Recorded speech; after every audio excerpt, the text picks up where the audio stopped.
সময় আর আপনজন যখন একসাথে আঘাত দেয়, মানুষ তখন বাহির থেকে নয়, ভিতর থেকেই পাথর হয়ে যায়।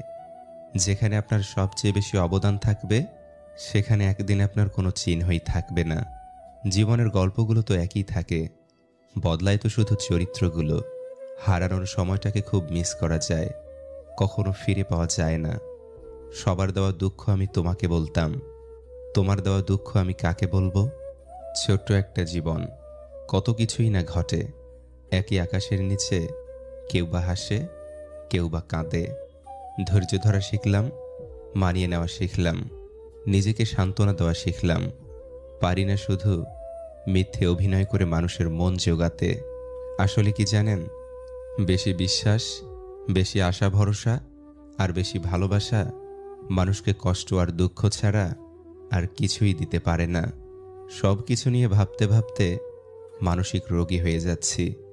তাই এখন সবকিছু ভাগ্যের উপর আর সময়ের উপর ছেড়ে দিয়েছি।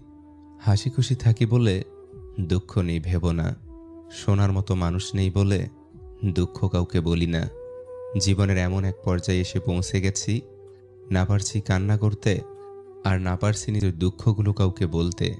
খুব একা হয়ে গেছি।